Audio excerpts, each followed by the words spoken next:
Ok les gars, on est à Vegas avec les frérots derrière qui vont vlog aussi, tous ensemble. Et faire ma vidéo d'intro, tu ta vidéo d'intro. Bah j'ai pas le droit. Bah t'es dedans, regarde. Voilà, le best. On va se retrouver pour une petite session. Let's go. Ça va aller pour toi. Go sur les tables et on va tout casser les gars. Yo les gars, comme vous venez de le voir, on se retrouve pour une nouvelle session et cette fois-ci on est à Vegas au Wynn. On est avec toute la team de Broke to Pro et on se retrouve tout de suite à la table. Je décide de déposer le max, donc 500 $ et 15 minutes après, je découvre directement paire de neuf au bouton. Il y a le joueur UTG qui décide de relancer à 12 $. À ce moment-là, j'ai pas trop d'intérêt à mettre plus d'argent dans le pot en le relançant. Du coup, je décide juste de payer les 12 $ et les joueurs en small blind et big blind décident de fold. On se retrouve sur un flop roi 7-4 avec un flush draw. Le joueur UTG décide de miser 10 $. Ici, je décide de just call. Turn, ça tombe à un 10 qui ouvre un deuxième flush draw. Il décide de check et ici, j'estime que j'ai pas mal de value sur les flush draw, sur les mains comme Dame-Valet, As-Dame, As-Valet et par ce fait je décide de miser 15 $. Il réfléchit un peu et là il décide de me relancer à 40 $. Clairement dans ce spot quand il me raise à la turn une fois que j'ai misé 15, je vois très peu de bluff, il a un call très facile avec tous ses draws et pour moi ici c'est juste une paire de rois qui décide de raise, qui a voulu me trap, donc clairement ici je décide juste de fold.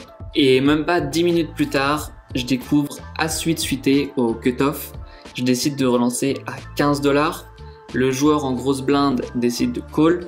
Et on tombe sur un flop roi 9-6 rainbow. Ici, j'ai juste une auto as. Je décide de miser 15 $. Il décide de call. Turn, ça tombe à un 8. Il décide de check. Et ici, clairement, j'ai pas d'intérêt à miser. Quand je vais miser, je vais me faire payer que par mieux. Et je vais faire fold les mains que je domine. Donc j'ai juste un petit check tranquille. Je décide de check. Et river, la plus belle, ça tombe la doublette du 8. On vient de faire brelan. Il décide de miser 40 dans un pot qui fait 60. C'est plutôt une mise assez chère. Ici, j'ai beaucoup trop de value. Il a pas mal de mains comme 8 et 5, 8 et 7, 10 et 8. Je décide tout de suite de relancer à 120 $. Et là, bonne nouvelle, il décide de réfléchir un peu. Il snap call pas. Donc pour moi, j'enlève les mains qui me battent comme typiquement roi 8, 10 et 7. Il hésite quelque chose comme 30 secondes et il finit par call. Et il me retourne 10 et 7 suités. Ok, hyper intéressant de voir qu'il just call les nuts, car clairement ici j'ai jamais mieux que straight. Toutes mes mains comme double paire à la turn, je vais toujours les miser. Ce qui veut dire que river j'ai jamais full.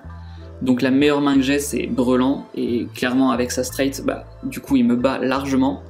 Donc déjà ce qu'on peut en tirer c'est que c'est clairement pas un joueur compétent et qui réfléchit beaucoup.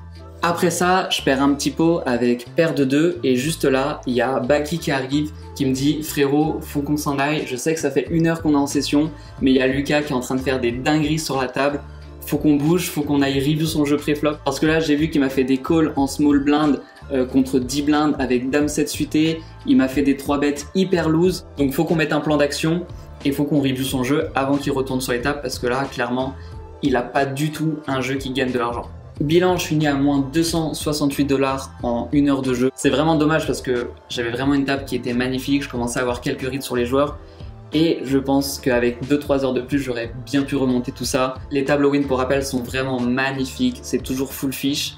Mais bon, Lucas en priorité, on est là pour lui. Donc on prend ce petit break, on décide d'aller d'abord au Korean se régaler parce que ça fait un moment qu'on n'a pas mangé.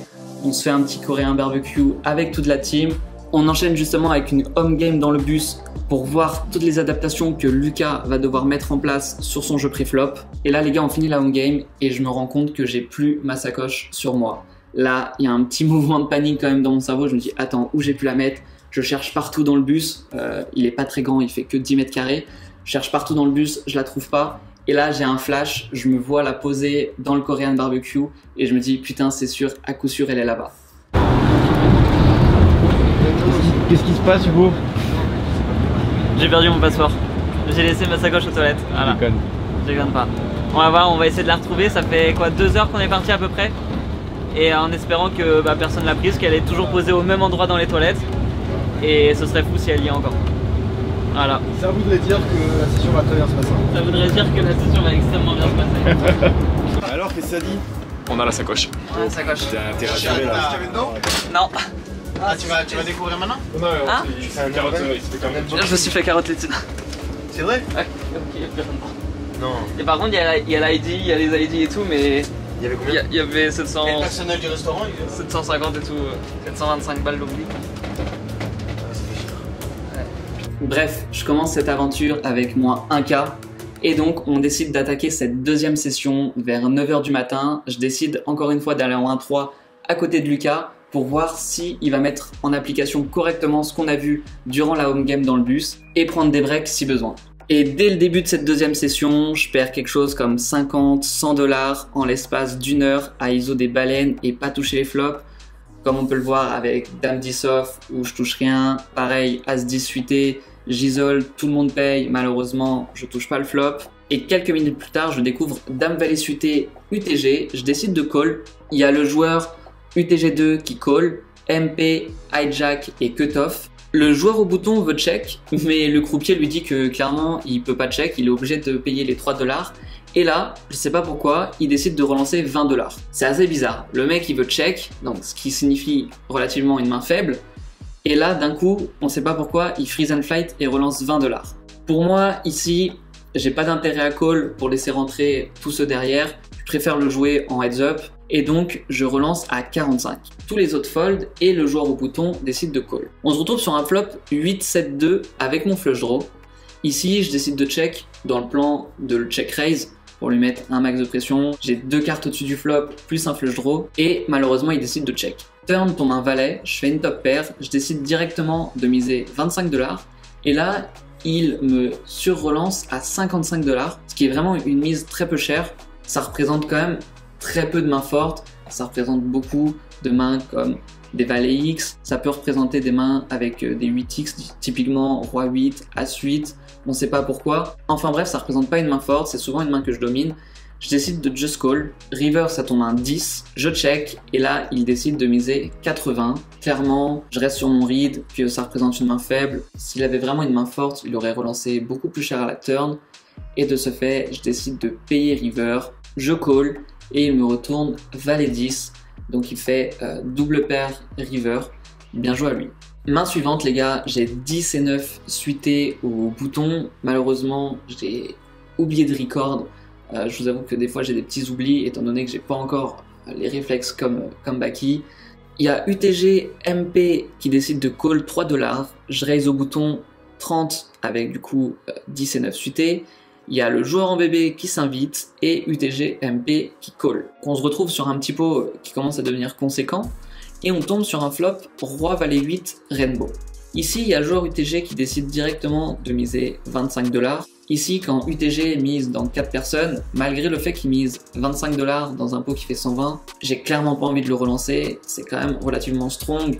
Typiquement, s'il avait des draws, il aurait très souvent check, il n'a pas d'intérêt à miser dans 4 joueurs. C'est des mises qui représentent beaucoup de force. En heads up, c'est complètement différent, mais étant donné qu'on est en multi-way, je vais beaucoup plus respecter son bet. Du coup, je décide de payer. Turn, ça tombe un 2 qui ouvre mon tirage couleur. Donc, désormais, j'ai un tirage couleur plus open-ended, ce qui veut dire que je joue les dames et les 7. Et là, il y a le joueur UTG qui décide de miser 110 dans un pot qui fait environ 200 $. Ici, clairement, je peux pas call parce que quand je paye, il me reste quasiment rien derrière. Je préfère faire tapis et tout prendre quand il y a un 7, une dame ou mon flush draw qui rentre parce que ça va être des cartes qui va plutôt l'effrayer. Je pense qu'il va juste trop fold quand je vais just payer et que river je vais miser sur les cartes qui font rentrer des nuts. Du coup, je décide de faire tapis directement avec mon monster draw. Il décide de call, river tombe un 5, une totale brique, on loupe complètement et il nous retourne roi valet off. On perd ce pot et on finit cette première journée à moins 668 $ sur les tables. Si on compte pas les 700 perdus au Coréen, ça ferait quelque chose comme 1300-1400 de pertes dans la journée pour à peu près quelque chose comme 3 heures de jeu. Je décide pas de recap, clairement je suis pas mal bien éclaté, ça fait quelque chose comme plus de 24 heures qu'on est éveillé avec toute la team et je préfère juste sit out tranquillement, rester à côté de Lucas, aller rail Baki et comme vous allez le voir dans le prochain épisode que Baki va sortir, il va vraiment avoir des dingueries en 2-5. Sur ce les gars, je vous laisse, je vous souhaite une bonne fin de journée. N'hésitez pas à activer la notification, à vous abonner parce qu'il y a vraiment du très lourd qui arrive. Brock2 Pro va être une émission de dingue comme vous en avez jamais vu sur YouTube. Et en même temps, toutes les semaines avec Baki, Sedo ou moi, on va vous sortir des petits vlogs à intervalles. Ça va vraiment être cool. Donc n'hésitez pas à vous abonner. Il y a pas mal de contenu qui va sortir dans les prochaines semaines. Et je vous dis ciao!